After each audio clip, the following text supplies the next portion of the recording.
2025 সালে এসে একটা ফোন কি দেখে পারচেজ করবেন বা একটি ফোনের কি কি সেগমেন্টগুলো লক্ষ্য করলে একটি ভালো মানের ফোন পারচেজ করতে পারবেন। একটি ফোনের ক্যামেরা মেগাপিক্সেল এবং ডিজাইনের দিকে লক্ষ্য করলেই কিন্তু সেই ফোনটি ভালো মানের হয়ে থাকে না, অর্থাৎ ফোনটির পারফরমেন্স এবং টেকসইয়ের দিকেও কিন্তু একটু লক্ষ্য করতে হবে এবং বিশেষ করে ভবিষ্যতে সেই ফোনটা কেমন আপডেট আসবে বা কত বছরের মেজর আপডেট দিতে পারে সেই জিনিসটার দিকেও কিন্তু একটু লক্ষ্য করতে হবে। তো আজকের ভিডিওতে আমরা এমন কয়েকটি সেগমেন্ট নিয়ে আলোচনা করব যেই সব সেগমেন্ট দেখে ফোন পারচেজ করতে পারলে আপনি একটি ভবিষ্যতের ফোন অর্থাৎ ভালো মানের একটি ফোন পারচেজ করতে পারবেন। তো চলুন দেরি না করে ভিডিও শুরু করা যাক। আপনারা দেখছেন হোম টেকনোলজি, আপনাদের সাথে আমি ইমন আছি। তো ভিডিও শুরু করার আগে আপনাদের কাছে ছোট্ট একটা রিকোয়েস্ট, যারা আমাদের চ্যানেলে নতুন আছেন অবশ্যই আমাদের চ্যানেলটিকে সাবস্ক্রাইব করবেন এবং ভিডিও ভালো লাগলে একটি ভিডিও লাইক করে দেবেন। তো চলুন তাহলে ভিডিও শুরু করা যাক।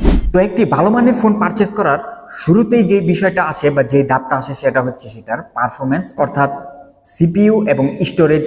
এই সেক্টরটাতে প্রতিটা বাজেট সেগমেন্টেই কিন্তু কিছু কিছু ভালো মানের প্রসেসর প্রোভাইড করে, যেমন মিডিয়াটেক, স্ন্যাপড্রাগন, এক্সিনোস, অর্থাৎ আলাদা আলাদা বাজেট সেগমেন্টে কিন্তু আলাদা আলাদা প্রসেসর পাওয়া যায়। কিছু কিছু প্রসেসর আছে যেগুলো দুর্দান্ত পাওয়ার ডেলিভারি করতে পারে, অর্থাৎ ভালো মানের পারফরমেন্স দিতে পারে। আবার কিছু কিছু প্রসেসর আছে যেগুলো স্টেবল, এবং এমনও প্রসেসর আছে যেগুলোর লাইফ টাইম বেশি, অর্থাৎ ব্যাটারি লাইফটা অনেকটাই বেশি, ব্যাটারি বার্ন খুব কম হয়। তো ভিন্ন ভিন্ন সেক্টরে ভিন্ন ভিন্ন প্রসেসর এগিয়ে, এখন আপনার চাহিদা অনুযায়ী এমন একটা প্রসেসর চুজ করতে হবে যে প্রসেসরটা আপনার সাথে যায় এবং আপনার ডেইলি কাজের সাথে সেই প্রসেসরটা খাপ খাইয়ে নিতে পারেন। র্যাম এবং স্টোরেজের ক্ষেত্রে এই মুহূর্তে বর্তমানে ইউএফএস এর নিচে তো কোনোভাবেই সম্ভবই না, অর্থাৎ আপনি যদি একটি ইএমএমসি অর্থাৎ যেটা ওল্ড টেকনোলজি সেই ফোনটা পারচেস করেন সেখানে কিন্তু অনেকটাই ল্যাগি ফিল হবে, অনেকটাই স্লো থাকবে ফোনটা। কমপক্ষে আপনার যদি বাজেট ফোনও হয় সেক্ষেত্রে ইউএফএস 2.2 এই জিনিসটা দেখার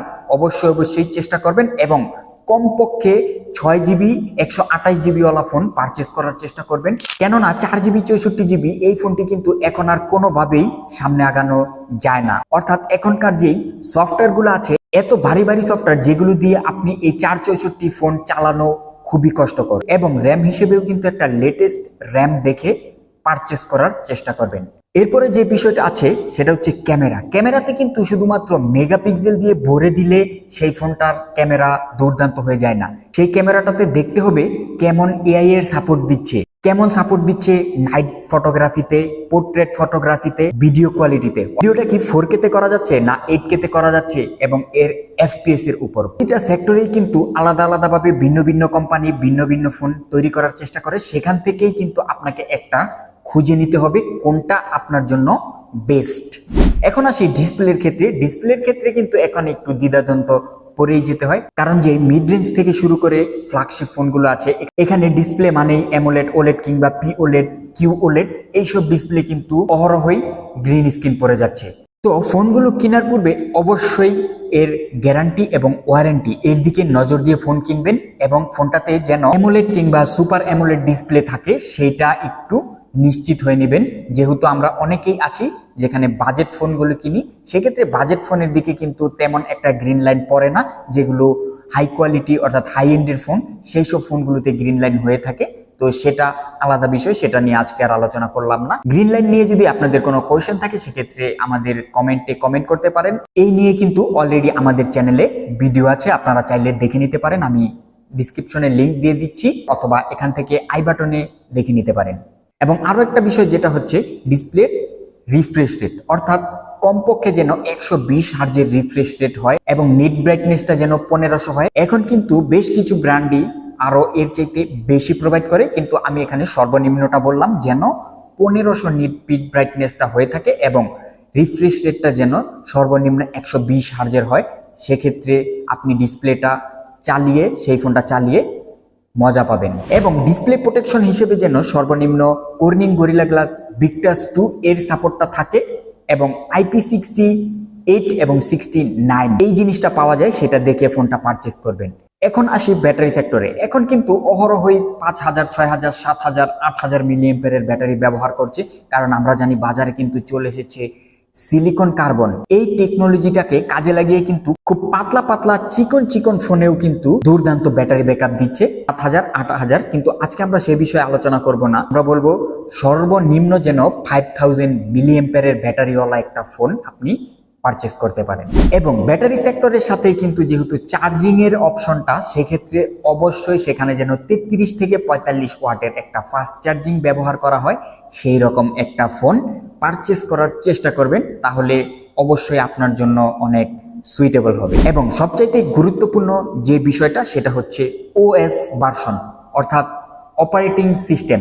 এখানে অপারেটিং সিস্টেমটা যেন সর্বোচ্চ অর্থাৎ লেটেস্টটা নিতে পারে। অর্থাৎ এখন যেমন ওএস ভার্সন অ্যান্ড্রয়েড 15 চলছে, এটা দেখে অবশ্যই কেনার চেষ্টা করবেন। এবং ইউআই ভার্সন প্রতিটা ব্র্যান্ডের ক্ষেত্রে আলাদা আলাদা হয়ে থাকে, যেটা লেটেস্ট সেটা দেখে কেনার চেষ্টা করবেন। এবং সেই ফোনটা কত বছরের মেজর আপডেট দিতে পারে, অর্থাৎ সেই ফোনটা কত বছর পর্যন্ত বা কত সাল পর্যন্ত অ্যান্ড্রয়েডের সাপোর্টটা দিতে পারে, এটা কিন্তু খুবই গুরুত্বপূর্ণ।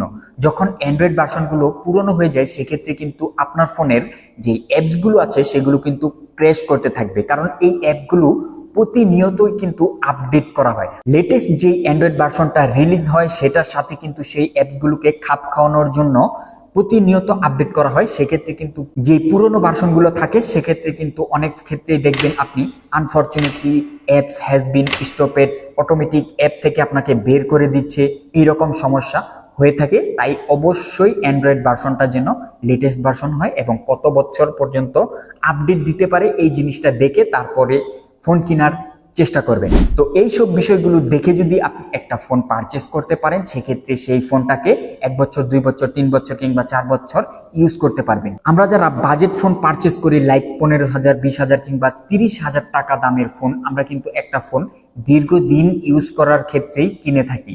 সেক্ষেত্রে কিন্তু আমাদের তেমন পসিবল হয় না যে প্রতি বছর বছর ফোনটা চেঞ্জ করার। সেক্ষেত্রে এই সব বিষয়গুলো যদি আপনি মাথায় রাখতে পারেন, সেক্ষেত্রে একটা ফোন কিনে অবশ্যই অনেক অনেক দিন বা বেশ কিছু বছর ইউজ করতে পারবেন।